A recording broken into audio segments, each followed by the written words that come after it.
Hey everyone, welcome back. Today, we're tackling a super useful tech tip: how to change user agent in Firefox for 2025. If you're not familiar, a user agent is basically a string of text that tells websites what browser and device you're using.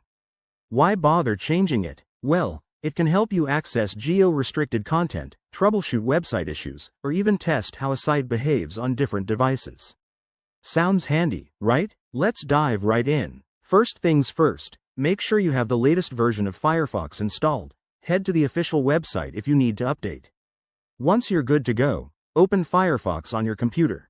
Now, to change the user agent, we'll use the developer tools, which are built right into the browser. Click on the three horizontal lines in the top right corner, then select More Tools, and choose Web Developer, or simply press Ctrl+Shift+I on Windows or Command+Option+I on Mac. This opens the Developer Tools panel. In the Developer Tools, switch to the Network tab.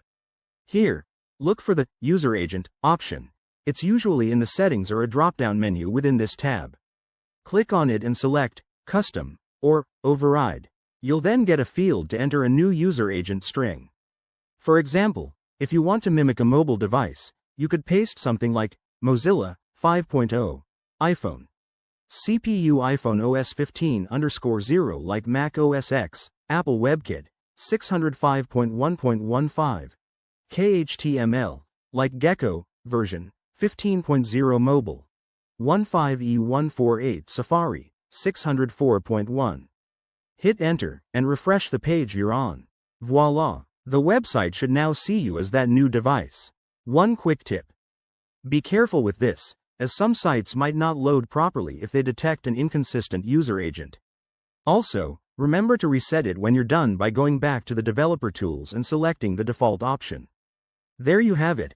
That's how you change your user agent in Firefox for 2025. If this helped, give this video a thumbs up, subscribe for more tech tutorials, and drop a comment below if you have questions. Thanks for watching, and see you next time.